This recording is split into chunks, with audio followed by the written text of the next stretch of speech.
Mokondazi Podcast. The podcast for sales professionals and entrepreneurs. Grow your sales. Grow your business. Bonjour à tous et bienvenue sur le podcast de Mokonzi. Je suis Kevin Noumazalai, fondateur de Mokonzi. Je vous remercie d'avance de prendre le temps de nous écouter aujourd'hui. Sachez que nous publions un épisode tous les vendredis sur nos plateformes. Nous sommes disponibles sur Google Podcast, sur Spotify, sur Breaker Audio. Vous pouvez également nous écouter sur le site internet du podcast, le podcast de mokonzi.wordpress.com et également via notre page Facebook @mokonzi podcast.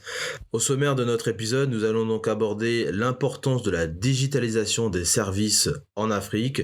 Nous avons aussi un invité qui est un techpreneur qui évolue donc au Congo-Brazzaville. Il est à la tête de l'application Nyoshi. Il va nous parler un petit peu de son application. Je veux ici parler de Prince Yulu, qui est le fondateur de l'application Nyoshi. Et puis surtout, nous allons aborder la grande question de savoir comment vendre un service informatique en Afrique.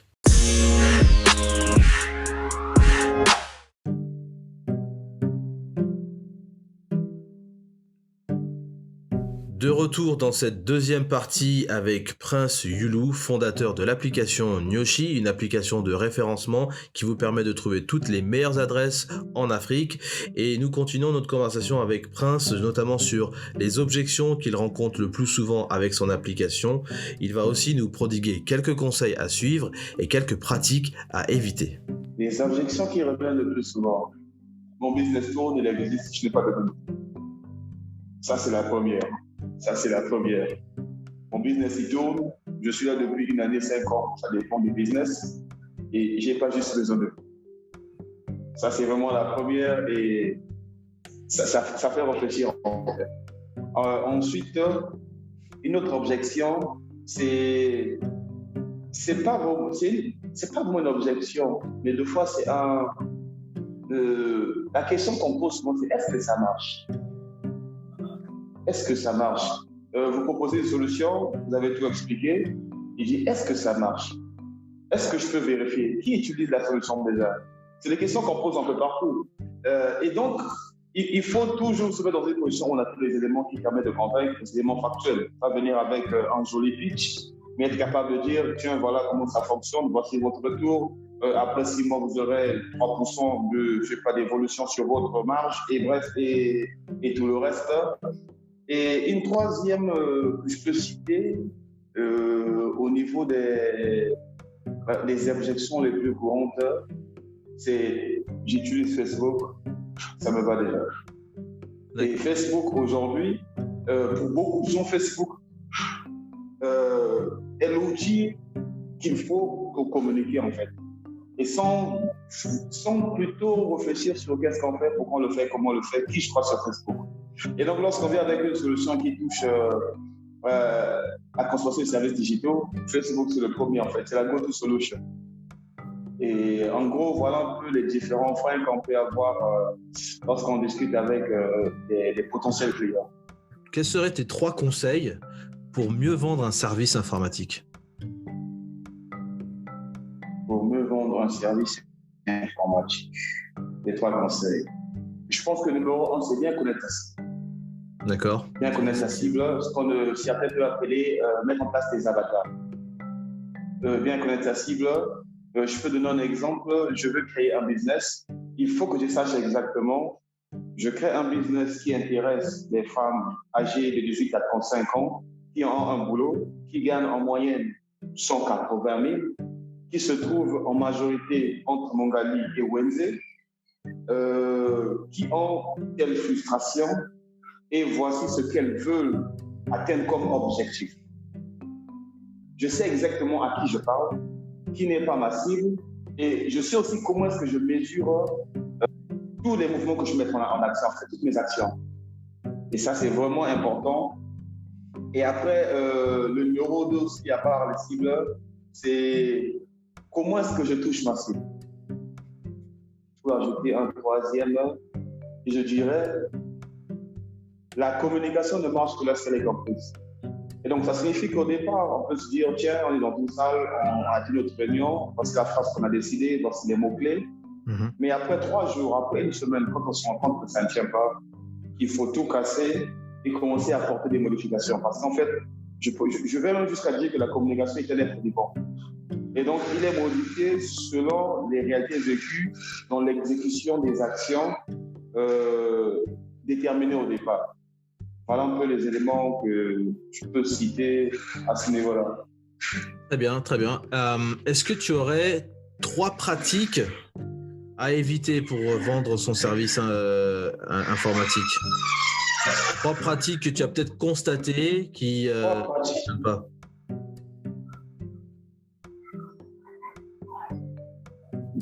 Trois pratiques.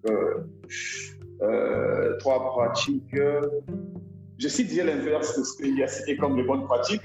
Oui, d'accord. Ça marche aussi. Ça marche aussi. Voilà. Et ensuite, ce que je vais ajouter, c'est au niveau des organisations, je parlerai d'avoir des équipes dédiées. Qu'est-ce que j'appelle par équipe dédiée? C'est j'ai une équipe de développeurs donc, qui ont pour mission de mettre une solution qui fonctionne avec des cibles et dont les cibles sont complètes. Ça, c'est la mission de l'équipe des développeurs et des designers, de les mettre tous ensemble. Mais souvent, c'est confondu. Des fois, c'est par manque de moyens, des fois, c'est par manque de vision long terme. La même équipe aussi vient faire la communication. Parce qu'on se dit que tous on a un compte sur Facebook, et donc ça signifie que tous on peut faire X, Y, Z, alors qu'on oublie que la communication est un métier à part. Et donc, le fait de ne pas avoir des équipes dédiées pour atteindre certains objectifs peuvent être un frein parce qu'en fait, on peut avoir la meilleure solution, mais pas la communication qui va avec, ou la meilleure solution, mais pas l'équipe de vente qui va avec. C'est-à-dire des gens qui vont rencontrer Kevin, qui vont dire voici Kevin, voici ce que nous faisons, l'application est là, elle tourne, c'est factuel. Si tu souscris à nos abonnements, voici ce que tu gagnes. Il faut que c'est l'équipe qui fait ça en fait. Et donc l'équipe, il y a des gens aujourd'hui qui sont pluridisciplinaires, mais encore ils ne sont pas toujours nombreux. Et donc avoir des équipes avec des missions fixes et bien connues dès le départ peut accélérer le processus. Et c'est une chose vraiment qu'il faut mettre en place, que beaucoup de gens ne font pas. C'est ça que je peux dire. Et ne pas être à l'écoute je dirais en gros des followers. Et ça, c'est une chose vraiment qui est importante. Lorsqu'on lance une solution, même lorsqu'on a une entreprise qui existe depuis des années, il y a l'ego en fait du chef d'entreprise qui existe. L'ego de l'employé qui se dit, tiens, on a passé 1 mois dessus, c'est parfait. Et une fois que la solution est sur le marché, moi, je peux la voir, je me dis, mais tiens, ouais, vous avez passé 1 mois, mais moi, je m'en fous des 1 mois. Moi, je prends la solution, je la télécharge, ou si c'est une solution, je m'abonne, je regarde. Et si après 2 jours, c'est nul, bah, je l'écris sur les réseaux sociaux. Et c'est là, en fait, qu'il faut être capable d'enlever son ego, d'enlever sa personne et de dire, qu'est-ce qui n'a pas marché? Est-ce qu'on peut en discuter en inbox? Et ça, ça a l'air simple. Mais c'est pas notre ego nous pousse souvent à se mettre à la défensive et de dire vous n'avez rien compris. En fait, vous n'êtes pas intelligent, vous n'êtes pas notre cible. Et ça, vraiment, je dirais en gros, c'est un peu quelque chose à ne pas faire. Ça...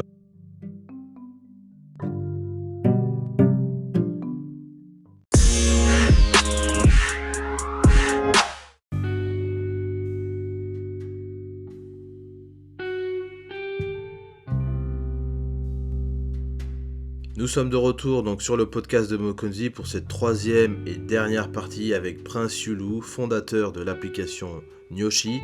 Ici, il va partager avec nous 3 choses qu'il aime au Congo, 3 choses qu'il aime un peu moins, et il va aussi nous partager un livre qu'il souhaite nous recommander. 3 choses que j'aime au Congo. Je dirais la température. D'accord. En tout cas, la température au Congo, on ne se plaint pas. Ok. On a assez de pluie. On a une saison sèche, donc c'est un mélange de printemps et hiver, de façon Congo. Ok. Et on a du soleil. Et tout ça au cours de l'année, donc en température vraiment. Quand on était ailleurs et qu'on a vécu des fraîcheurs pas possibles, ou les soleils comme au Tchad, le Congo était un paradis. D'accord.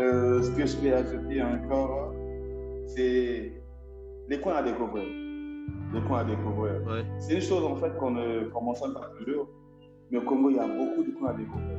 Beaucoup de coins à découvrir. Et si on est curieux, on peut faire le Congo, chacun son rythme. Et il y a plein de choses à voir. Ça part des grottes, des chutes d'eau, des espaces touristiques, des coins d'eau. En fait, il y a tellement de choses à voir. Et la population qui va avec, il y a des différentes cultures. Quand on va au nord du pays, au sud, on est dans des plateaux. C'est cette diversité, en fait, qui fait la beauté du Congo. Et je termine par la bouffe. Nourriture, hein.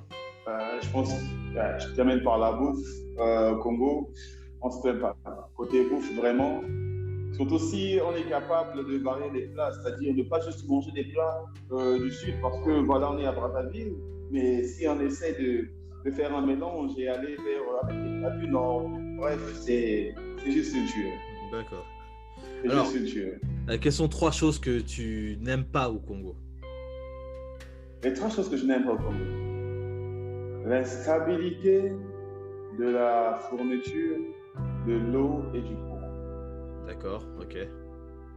Ça vraiment, ça énerve tout le monde. Il faut juste aller sur les réseaux sociaux et taper certains noms pour s'en rendre compte. D'accord. À part ça, je pourrais ajouter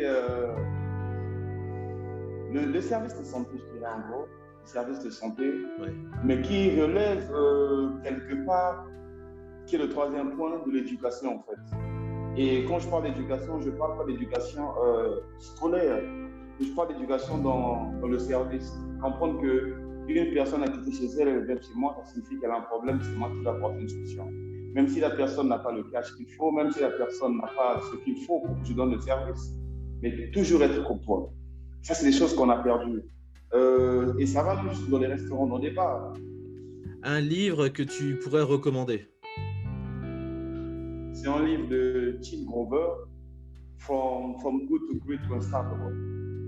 Tim Grover, son date il n'est pas présenté, voilà pourquoi je ne suis pas là-dessus. Et Tim Grover, lui, c'est l'ancien coach de Jordan, Kobe Bryant, Dwyane Wade et plein d'autres personnes. D'accord. Et donc, lui, dans ce livre, il explique l'état d'esprit qu'il faut avoir pour gagner, comment est-ce que, à quel point gagner ne se négocie pas. Bref, c'est vraiment de la culture de la gagne et il explique aussi les différents sacrifices et dispositions qu'il faut avoir pour aller gagner en fait.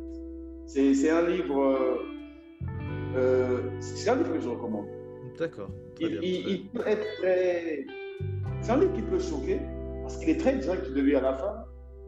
Mais si on peut lire jusqu'à la fin, ça permet au lecteur de se remettre en question et de regarder. Tiens, mais je perdais mon temps ici, je n'aurais pas dû faire ceci. Bref.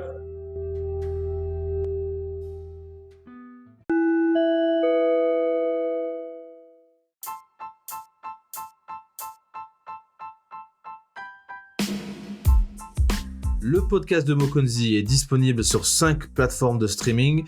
Vous pouvez également nous soutenir et faire de la publicité sur les épisodes du podcast de Mokonzi en allant simplement sur le site buymeacoffee.com/Mokonzi. Vous pouvez choisir vos emplacements publicitaires et vous pouvez également faire des dons pour soutenir l'expansion du podcast.